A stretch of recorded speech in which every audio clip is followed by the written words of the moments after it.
Good morning, students. My name is Ramandeep Kaur. I hope you all are fit and fine. First of all, let's take lesson. I, Ramandeep Kaur, command to be vigilant and bear in mind at all times the risk to myself and my colleagues from COVID-19. I promise to take all necessary precautions that prevent the spread of this deadly virus. I promise to follow and encourage others to follow the key COVID appropriate behaviors, to always wear a mask, face cover, especially when in public places, to maintain a minimum distance of 6 feet from others, to wash my hands frequently and thoroughly with soap and water. Together, we will win this fight against COVID-19. Students ਅੱਜ ਅਸੀਂ ਸੁਨਹਿਰੀ ਬੋਲੀ ਪੁਸਤਕ ਦੇ 3rd chapter ਰੁੱਖ ਤੇ ਮਨੁੱਖ ਲੇਖ ਜੋ ਕਿ ਅਵਤਾਰ ਸਿੰਘ ਸੰਧੂ ਦੁਆਰਾ ਲਿਖਿਆ ਗਿਆ ਸੀ, ਜੋ ਕਿ ਹਾਫ ਬੱਚੇ ਅਸੀਂ ਪੜ੍ਹ ਚੁੱਕੇ ਸਾਂ। ਅੱਗੇ ਬੱਚੇ ਅਸੀਂ ਇਸ ਤੋਂ ਅੱਗੇ ਕਰਾਂਗੇ। ਰੁਕੋ, ਮੇਰੀਆਂ ਖਰੀਆਂ ਖਰੀਆਂ ਗੱਲਾਂ ਤੈਨੂੰ ਜ਼ਰੂਰ ਦੁਖੀ ਕਰ ਗਈਆਂ, ਪਰ ਇਹ ਸੱਚ ਹੈ। ਇਨਸਾਨ ਦਾ ਸਭ ਤੋਂ ਵੱਡਾ ਸਰਮਾਇਆ ਰੁੱਖ ਹਨ। ਮਨੁੱਖ ਆਪਣੇ ਪੈਰਾਂ 'ਤੇ ਆਪ ਪਹਾੜੀ ਮਾਰ ਰਿਹਾ ਹੈ। ਆਬਾਦੀ ਵੱਧ ਗਈ, ਰੁੱਖਾਂ ਦੀ ਗਿਣਤੀ ਘਟ ਗਈ। ਕਦੇ ਸਾਰੀ ਧਰਤੀ ਰੁੱਖਾਂ ਨਾਲ ਭਰੀ ਹੋਈ ਸੀ, ਜੀਵ ਜੰਤੂ ਸਭ ਖੁਸ਼ ਸਨ, ਪਰ ਹੁਣ ਕਈ ਜਾਨਵਰਾਂ ਤੇ ਪੰਛੀਆਂ ਦੀਆਂ ਨਸਲਾਂ ਹੀ ਮੁੱਕ ਗਈਆਂ ਹਨ। ਇਹ ਸਾਰਾ ਕੁਝ ਇਸ ਕਰਕੇ ਹੋਇਆ ਕਿਉਂਕਿ ਮਨੁੱਖ ਜਾਤੀ ਨੇ ਆਪਣੇ ਘਰ ਬਣਾਉਣ ਲਈ ਜੰਗਲ ਕੱਟ ਸੁੱਟੇ। ਜੀਵ ਜੰਤੂਆਂ ਦੇ ਘਰ ਉੱਜੜ ਗਏ, ਉਹਨਾਂ ਦੀ ਖੁਰਾਕ ਲੱਭਣੀ ਮੁਸ਼ਕਲ ਹੋ ਗਈ। ਤੂੰ ਸਿਰਫ ਆਪਣੀ ਭੁੱਖ ਦੇਖੀ। ਬੱਚੇ ਇਸ ਵਿੱਚ ਪੈਰੇ ਵਿੱਚ ਰੁੱਖ ਮਨੁੱਖ ਨੂੰ ਇਹ ਦੱਸਦਾ ਹੈ ਕਿ ਮਨੁੱਖ ਉਸਦੀਆਂ ਖਰੀਆਂ ਖਰੀਆਂ ਮਤਲਬ ਬੱਚੇ ਖਰੀਆਂ ਖਰੀਆਂ ਦਾ ਅਰਥ ਹੁੰਦਾ ਹੈ ਸੱਚੀਆਂ ਗੱਲਾਂ ਸੁਣ ਕੇ ਦੁਖੀ ਹੁੰਦਾ ਹੈ, ਕਿਉਂਕਿ ਰੁੱਖ ਮਨੁੱਖ ਨੂੰ ਇਹ ਦੱਸਦਾ ਹੈ ਕਿ ਉਹ ਆਪਦਾ ਘਰ ਬਣਾਉਣ ਦੇ ਲਈ, ਆਪਦੇ ਸਵਾਰਥ ਦੇ ਲਈ ਰੁੱਖਾਂ ਨੂੰ ਕੱਟ ਸੁੱਟ ਰਿਹਾ ਹੈ, ਜਿਸ ਕਰਕੇ ਸਾਰੇ ਜੀਵ ਜੰਤੂ ਦਾ ਘਰ ਉੱਜੜ ਚੁੱਕੇ ਹਨ। ਉਹਨਾਂ ਨੂੰ ਆਪਣੀ ਖੁਰਾਕ ਲੱਭਣੀ, ਯਾਨੀ ਕਿ ਖਾਣਾ ਖਾਣ ਦੇ ਲਈ ਲੱਭਣੀ ਮੁਸ਼ਕਲ ਹੋ ਗਈ ਹੈ। ਅਤੇ ਇਸ ਦੇ ਵਿੱਚ ਮਨੁੱਖ ਨੇ ਸਿਰਫ ਔਰ ਸਿਰਫ ਆਪਣੀ ਹੀ ਭੁੱਖ ਦੇਖੀ ਹੈ, ਆਪਣਾ ਹੀ ਸਵਾਰਥ ਦੇਖਿਆ ਹੈ। ਉਸ ਨੇ ਕਿਸੇ ਵੀ ਜਾਨਵਰ ਅਤੇ ਪੰਛੀ ਬਾਰੇ ਸੋਚਿਆ ਤੱਕ ਨਹੀਂ। ਨੈਕਸਟ ਬੱਚੇ, ਜੇ ਅਸੀਂ ਮੀਂਹ ਲਿਆਉਂਦੇ ਹਾਂ ਤਾਂ ਅਸੀਂ ਧਰਤੀ ਨੂੰ ਖੁਰਨ ਤੋਂ ਵੀ ਬਚਾਉਂਦੇ ਹਾਂ। ਜੇ ਅਸੀਂ ਤੁਹਾਨੂੰ ਗਰਮੀ ਤੋਂ ਬਚਾਉਂਦੇ ਹਾਂ ਤਾਂ ਸਰਦੀ ਵਿੱਚ ਨਿੱਘ ਅਸੀਂ ਦਿੰਦੇ ਹਾਂ। ਅੱਜ ਤੋਂ ਹਜ਼ਾਰਾਂ ਸਾਲ ਪਹਿਲਾਂ ਸਾਡੇ ਸਰੀਰ ਧਰਤੀ ਹੇਠ ਦੱਬੇ ਗਏ, ਪਰ ਇਹ ਨਕਾਰਾ ਨਾ ਹੋਏ, ਬਲਕਿ ਕੋਲੇ ਦੇ ਰੂਪ ਵਿੱਚ ਊਰਜਾ ਦਾ ਸੋਮਾ ਬਣੇ। ਅਸੀਂ ਤਾਂ ਖਾਮੋਸ਼ ਦਰਵੇਸ਼ ਹਾਂ, ਤੁਸੀਂ ਜੀ ਭਰ ਕੇ ਸਾਡੇ ਉੱਪਰ ਜ਼ੁਲਮ ਕਰੋ। ਅਸੀਂ ਸੀ ਨਹੀਂ ਕਰਾਂਗੇ, ਪਰ ਜ਼ਰਾ ਸੋਚੋ, ਆਉਣ ਵਾਲੀਆਂ ਪੀੜ੍ਹੀਆਂ ਤੁਹਾਡੇ ਬਾਰੇ ਕੀ ਸੋਚੇਗੀ। ਤੁਸੀਂ ਜੀ ਸਦਕੇ ਰੁੱਖ ਕੱਟੋ, ਆਪਣੀਆਂ ਲੋੜਾਂ ਪੂਰੀਆਂ ਕਰੋ, ਸਾਨੂੰ ਕੋਈ ਇਤਰਾਜ਼ ਨਹੀਂ, ਪਰ ਸਾਡੀ ਹੋਂਦ ਬਾਰੇ ਜ਼ਰੂਰ ਫਿਕਰਮੰਦ ਹੋਵੋ। ਨਵੇਂ ਰੁੱਖ ਲਾਓ, ਆਪਣੇ ਬੱਚਿਆਂ ਵਾਂਗ ਸਾਡੀ ਵੀ ਸੰਭਾਲ ਕਰੋ, ਸਾਨੂੰ ਵੀ ਵਧਣ ਫੁੱਲਣ ਦਾ ਮੌਕਾ ਦਿਓ। ਇਸ ਪੈਰੇ ਵਿੱਚ ਰੁੱਖ ਮਨੁੱਖ ਨੂੰ ਇਹ ਕਹਿੰਦਾ ਹੈ ਕਿ ਰੁੱਖਾਂ ਦੇ ਨਾਲ ਹੀ ਮਨੁੱਖ ਮੀਂਹ ਦਾ ਆਨੰਦ ਮਾਣਦਾ ਹੈ, ਕਿਉਂਕਿ ਰੁੱਖਾਂ ਦੇ ਕਰਕੇ ਹੀ ਮੀਂਹ ਆਉਂਦੇ ਹਨ ਅਤੇ ਰੁੱਖ ਹੀ ਮਨੁੱਖ ਨੂੰ ਗਰਮੀ ਤੋਂ ਬਚਾਉਂਦੇ ਹਨ ਅਤੇ ਸਰਦੀ ਵਿੱਚ ਨਿੱਘ ਦਿੰਦੇ ਹਨ। ਪਰ ਫਿਰ ਵੀ ਮਨੁੱਖ ਰੁੱਖਾਂ ਨੂੰ ਕੱਟਦੇ ਜਾ ਰਿਹਾ ਹੈ, ਜਿਸ ਕਰਕੇ ਉਹਨਾਂ ਦੀ ਹੋਂਦ ਖਤਮ ਹੁੰਦੀ ਜਾ ਰਹੀ ਹੈ। ਰੁੱਖ ਮਨੁੱਖ ਨੂੰ ਇਹ ਕਹਿੰਦਾ ਹੈ ਕਿ ਭਾਵੇਂ ਉਹ ਆਪਣੀ ਹਰ ਇੱਕ ਜ਼ਰੂਰਤ ਪੂਰੀ ਕਰਦਾ ਰਹੇ, ਪਰ ਰੁੱਖਾਂ ਦੀ ਸੰਭਾਲ ਵੀ ਉਸ ਨੂੰ ਕਰਨੀ ਚਾਹੀਦੀ ਹੈ। ਰੁੱਖਾਂ ਨੂੰ ਵੀ ਉਸ ਨੂੰ ਆਪਣੇ ਬੱਚਿਆਂ ਵਾਂਗ ਹੀ ਸੰਭਾਲ ਕਰਨੀ ਚਾਹੀਦੀ ਹੈ ਤਾਂ ਜੋ ਅੱਗੇ ਵੱਧ ਫੁੱਲ ਸਕੇ ਤੇ ਉਸ ਦੀ ਸਹਾਇਤਾ ਕਰ ਸਕਣ। ਇਸ ਵਿੱਚ ਬੱਚੇ ਨਕਾਰਾ, ਨਕਾਰੇ ਦਾ ਅਰਥ ਹੈ ਫਾਲਤੂ। ਊਰਜਾ, ਊਰਜਾ ਦਾ ਮਤਲਬ ਹੈ ਸ਼ਕਤੀ।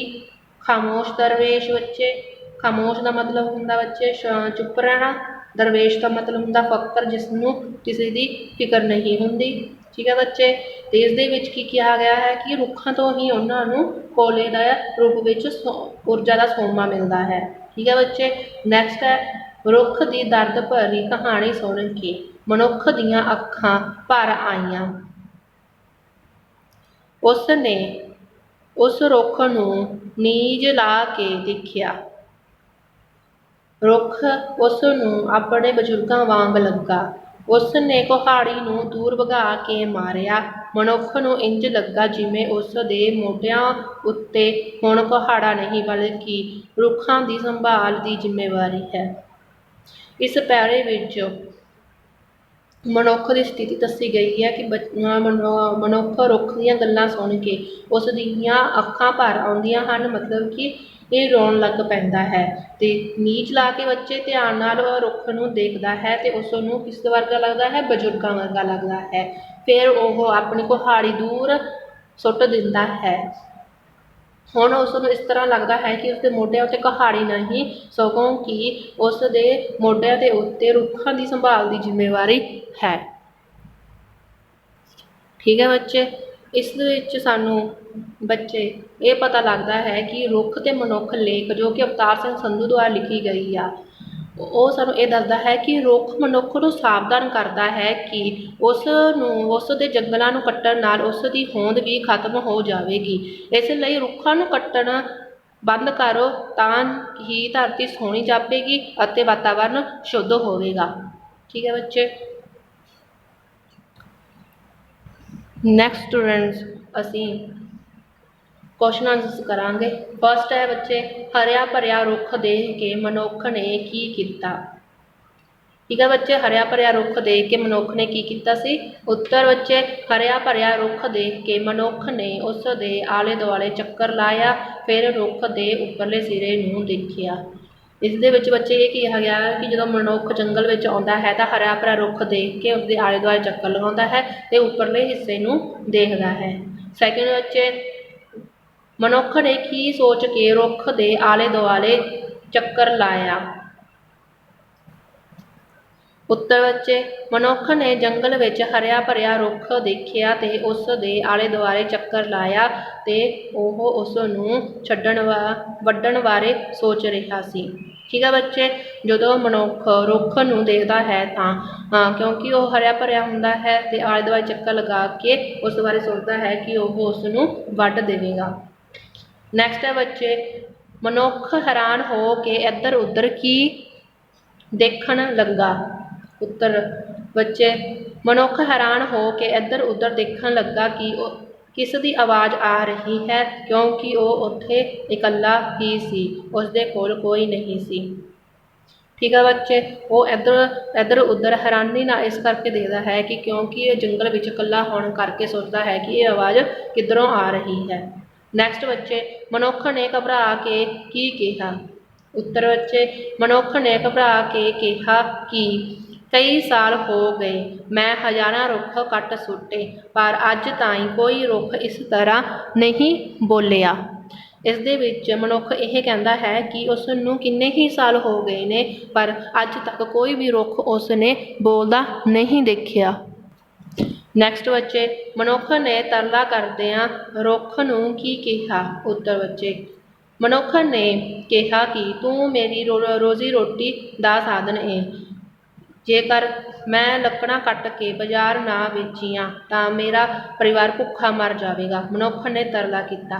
ਬੱਚੇ ਸਮਝੋ ਪਹਿਲਾਂ ਕੀ ਕਿਹਾ ਗਿਆ ਵਾ ਉੱਤਰ ਦੇ ਵਿੱਚ, ਤਰਲਾ ਕਰਨਾ, ਬੇਨਤੀ ਕਰਨੀ। ਬੱਚੇ ਇਸ ਦੇ ਵਿੱਚ ਮਨੁੱਖ ਉਸ ਨੂੰ ਕਹਿੰਦਾ ਹੈ ਕਿ ਰੁੱਖ ਨੂੰ ਕਹਿੰਦਾ ਹੈ ਕਿ ਉਹ ਉਸ ਦੀ ਰੋਟੀ ਰੋਜ਼ੀ ਦਾ ਸਾਧਨ ਹੈ, ਜੇਕਰ ਉਹ ਉਸ ਨੂੰ ਨਹੀਂ ਕੱਟੇਗਾ ਤਾਂ ਉਸਦਾ ਪਰਿਵਾਰ ਸਾਰਾ ਭੁੱਖਾ ਹੀ ਮਰ ਜਾਵੇਗਾ। ਨੈਕਸਟ ਬੱਚੇ, ਰੁੱਖਾਂ ਨੇ ਆਪਣੇ ਆਪ ਦੀ ਕਿਸ ਨਾਲ ਤੁਲਨਾ ਕੀਤੀ ਹੈ। ਉੱਤਰ ਬੱਚੇ, ਰੁੱਖਾਂ ਨੇ ਆਪਣੀ ਤੁਲਨਾ ਮਨੁੱਖੀ ਜੀਵਨ ਨਾਲ ਕੀਤੀ ਹੈ। क्योंकि धरती ते जे सब खत्म हो गया तां मनुख दी होंद ही खत्म हो जाएगी। इस दे विच बच्चे रुख अपनी तुलना मनुख नाल करता है। जेकर रुख खत्म हो गए तां उस दे नाल ही मनुख दी होंद भी खत्म हो जाएगी। ठीक है बच्चे। नैक्सट बच्चे, रुख दी दर्द भरी कहानी सुन के मनुख ते की असर होया। उत्तर बच्चे, रुख दी दर्द भरी कहानी सुन के मनुख दियां अखां भर आईयां। उसने कुहाड़ी नूं दूर भगा के मारिया। समझो बच्चे की क्या गया उत्तर दे विच। इस दे विच किया गया है कि जदों मनुख रुख दी दर्द भरी कहानी सुनता है तो उस दियां अखां भर आउंदियां हन, मतलब कि वह रोन लगता है तो वह अपनी कुहाड़ी नूं दूर सुट दिंदा है। नैक्सट बच्चे, धरती दे थल्ले दबे रुख की बन के ऊर्जा का सोमा बने हन। आंसर बच्चे, धरती दे थल्ले दबे रुख ते शरीर नकारा ना होए बल्कि कोले दे रूप विच ऊर्जा का सोमा बने। इस दे विच ये दस्सिया गया है कि जदों रुख गल सड़ जाते हैं तो वह धरती थल्ले दबे होए की बन जाते हैं बच्चे, कोले का रूप बन जाते हैं तो वह सानू ऊर्जा का सोमा बन जाते हैं। नैक्सट बच्चे, हेठ लिखे प्रश्नों के उत्तर 3-4 सत्रां विच दिओ। फस्ट बच्चे, रुख ने हटकोरे लैंदियां मनुख नूं की कहा। आंसर बच्चे, मैं तेरे जन्म तो लैके तेरी मौत तक तेरा साथ निभाउंदा हां, पर तू अकिरत घण निकलिया। तेरे जन्म होण ते तैनूं लकड़ी दे भंगूड़े विच पाया जांदा है। मौत वेले भी लकड़ियां दी चिता चिणी जाती है ते रुख हटकोरे लैण लग पिया। इस दे विच रुख मनुख नूं इह दसदा है कि वह उस दे जन्म तो लैके मौत तक उसका साथ निभाउंदा है, क्योंकि जदों मनुख का जन्म हुंदा है तो उसनूं लकड़ दे भंगूड़े विच पाया जाता है ते जदों मनुख की मौत हुंदी है तो उसनूं लकड़ियां दी चिता विच चिणिया जाता है। नैक्सट बच्चे, रुख ने मनुख नूं अपनी होंद बारे की जितलाया। आंसर बच्चे, जे साडी होंद खत्म हो गई तो तेरा की बनेगा। तू कदे अपने घर देखे, वो भी मेरे शरीर तो ही बने हन। जिथे जिथे साडी होंद खत्म हो गई उत्थे सब कुछ उजड़ गया। जमीन बंजर हो गई, सब फसलां तबाह हो गईयां। इस दे विच बच्चे रुख मनुख नूं इह दसदा है कि उसकी होंद कितनी महत्वपूर्ण है, क्योंकि जेकर रुख ही खत्म हो गए तो उस दे नाल मनुखों का जीवन भी खत्म हो जाएगा तो सब कुछ उजड़ जाएगा तो जमीन बंजर हो जाएगी तो सारिया फसलां तबाह हो जाएगियां। नैक्सट बच्चे, रुख ने अपने गुण दसदियां मनुख नूं की महसूस करवाया। आंसर बच्चे, रुख ने कहा कि असीं वातावरण नूं साफ सुथरा रखते हाँ, ਅਸੀਂ ਆਕਸੀਜਨ ਦੇ ਭੰਡਾਰ ਹਾਂ। ਵੈਦ ਹਕੀਮ ਸਾਡੀਆਂ ਜੜੀਆਂ ਬੂਟੀਆਂ ਨਾਲ ਤੈਨੂੰ ਠੀਕ ਕਰਦੇ ਹਨ। ਮਨੁੱਖ ਨੂੰ ਵੀ ਇਨਸਾਨੀਅਤ ਦੇ ਨਾਤੇ ਆਪਣੀ ਜ਼ਿੰਮੇਵਾਰੀ ਦਾ ਅਹਿਸਾਸ ਕਰਵਾਇਆ। ਇਸ ਦੇ ਵਿੱਚ ਬੱਚੇ ਰੁੱਖ ਮਨੁੱਖ ਨੂੰ ਇਹ ਦੱਸਦਾ ਹੈ ਕਿ ਰੁੱਖਾਂ ਦੇ ਨਾਲ ਹੀ ਵਾਤਾਵਰਨ ਸਾਫ਼ ਸੁਥਰਾ ਰਹਿੰਦਾ ਹੈ ਤੇ ਉਸ ਨੂੰ ਆਕਸੀਜਨ ਮਿਲਦੀ ਹੈ ਤੇ ਉਹਦੀਆਂ ਜੜੀਆਂ ਬੂਟੀਆਂ ਦੇ ਨਾਲ ਹੀ ਮਨੁੱਖ ਤੰਦਰੁਸਤ ਰਹਿੰਦਾ ਹੈ ਤੇ ਆਪਣੀ ਜ਼ਿੰਮੇਵਾਰੀ ਦਾ ਅਹਿਸਾਸ ਕਰਵਾਉਂਦਾ ਹੈ। नैक्सट बच्चे, अकिरत घाण तो की भाव है। रुख ने मनुख नूं अकिरत घाण क्यों कहा। अकिरत घाण तो भाव है स्वार्थी, क्योंकि रुख अपने मतलब लई उन्हां नूं वरत रहा है। असीं कदे कोई वितकरा नहीं किया, पर तू हमेशा अपने मन विच नफरत ही पालदा रहा है। बच्चे इस दे विच अकिरत घाण का अर्थ दस्सिया गया कि स्वार्थी है। इस दे विच रुख मनुख नूं इह कहंदा है कि वह अकिरत घाण है कि स्वार्थी है, क्योंकि वह उस नूं अपने मतलब लई वरतदा है ते बल्कि रुख उस नाल किसी भी तरह का भेदभाव नहीं करता है। नैक्सट बच्चे, रुख कट्टण नाल जंगलों विच किस किस चीज़ का नुकसान होया है। आंसर बच्चे, रुख कट्टण नाल जानवरां ते पंछियां दीयां नस्लां ही मुक गईयां हन। फिर इसलिए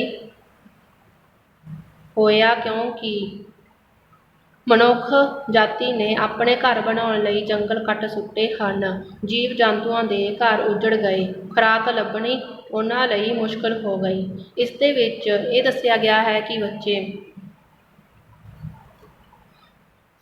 ਕਿ ਰੁੱਖਾਂ ਕੱਟਣ ਦੇ ਨਾਲ ਕੀ ਨੁਕਸਾਨ ਹੋਏ ਹਨ।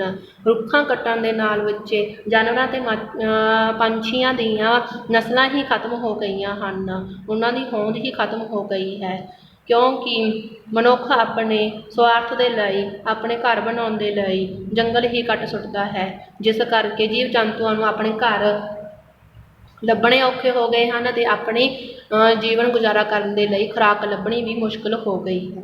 ਨੈਕਸਟ ਬੱਚੇ, ਮਨੁੱਖ ਨੂੰ ਰੁੱਖ ਕਿਸ ਵਰਗਾ ਲੱਗਾ ਤੇ ਉਸ ਨੇ ਕੀ ਕੀਤਾ। ਆਂਸਰ ਬੱਚੇ, ਮਨੁੱਖ ਨੂੰ ਰੁੱਖ ਆਪਣੇ ਬਜ਼ੁਰਗਾਂ ਵਰਗਾ ਲੱਗਾ। ਉਸ ਨੇ ਕੁਹਾੜੀ ਨੂੰ ਦੂਰ ਭਗਾ ਕੇ ਮਾਰਿਆ। ਮਨੁੱਖ ਨੂੰ ਇੰਝ ਲੱਗਾ ਜਿਵੇਂ ਉਸ ਦੇ ਮੋਢਿਆਂ ਉੱਤੇ ਹੁਣ ਪਹਾੜਾ ਨਹੀਂ ਬਲਕਿ ਰੁੱਖਾਂ ਦੀ ਸੰਭਾਲ ਦੀ ਜ਼ਿੰਮੇਵਾਰੀ ਹੈ। ਇਸ ਦੇ ਵਿੱਚ ਬੱਚੇ ਇਹ ਦੱਸਿਆ ਗਿਆ ਹੈ ਕਿ ਮਨੁੱਖ ਨੂੰ ਰੁੱਖ ਕਿਸ ਵਰਗਾ ਲੱਗਦਾ ਹੈ ਕਿ ਆਪਣੇ ਬਜ਼ੁਰਗਾਂ ਵਰਗਾ ਲੱਗਦਾ ਹੈ, ਅਤੇ ਉਹ ਆਪਣੇ ਮੋਢੇ ਤੋਂ ਕੁਹਾੜੀ ਨੂੰ ਦੂਰ ਸੁੱਟਦਾ ਹੈ ਅਤੇ ਉਸਨੂੰ ਇਸ ਤਰ੍ਹਾਂ ਲੱਗਦਾ ਹੈ ਕਿ ਉਸ ਦੇ ਹੁਣ ਮੋਢਿਆਂ ਦੇ ਉੱਤੇ ਰੁੱਖਾਂ ਦੀ ਸੰਭਾਲ ਦੀ ਜ਼ਿੰਮੇਵਾਰੀ ਹੈ। ਠੀਕ ਹੈ ਬੱਚੇ। ਨੈਕਸਟ ਹੈ ਬੱਚੇ ਠੀਕ ਗਲਤ। ਫਸਟ, ਉਸ ਦੀਆਂ ਅੱਖਾਂ ਵਿੱਚ ਚਮਕ ਆ ਗਈ। ਠੀਕ ਬੱਚੇ। ਨੈਕਸਟ, ਹਰੇ ਭਰੇ ਰੁੱਖ ਦੇਖ ਕੇ ਮਨੁੱਖ ਦੀਆਂ ਅੱਖਾਂ ਵਿੱਚ ਚਮਕ ਆ ਗਈ। ਠੀਕ ਬੱਚੇ। ਨੈਕਸਟ ਬੱਚੇ, ਰੁੱਖ ਨੇ ਮਨੁੱਖ ਨੂੰ ਪਰਉਪਕਾਰੀ ਕਿਹਾ। ਗਲਤ ਬੱਚੇ। ਨੈਕਸਟ, ਤੂੰ ਆਪਣੀ ਰੋਟੀ ਦਾ ਸਾਧਨ ਹੈ। ਠੀਕ ਬੱਚੇ। ਜੰਗਲ ਕੱਟਣ ਨਾਲ ਜੀਵ ਜੰਤੂਆਂ ਦੇ ਘਰ ਉੱਜੜ ਗਏ। ਠੀਕ ਬੱਚੇ। ਰੁੱਖ ਉਸ ਨੂੰ ਆਪਣੇ ਬਜ਼ੁਰਗਾਂ ਵਰਗਾ ਲੱਗਾ। ਠੀਕ ਬੱਚੇ। ਉਸ ਨੇ ਕੁਹਾੜੀ ਨੂੰ ਆਪਣੇ ਕੋਲ ਹੀ ਰੱਖ ਲਿਆ। ਗਲਤ ਬੱਚੇ। ਸਟੂਡੈਂਟਸ, ਤੁਸੀਂ ਹੁਣ ਇਹ ਸਾਰਾ ਕੰਮ ਆਪਣੀ ਫੇਅਰ ਨੋਟ ਕਾਪੀ ਉੱਪਰ ਕਰੋਗੇ। ਠੀਕ ਹੈ ਬੱਚੇ। ਹੈਵ ਅ ਨਾਈਸ ਡੇ ਬੱਚੇ।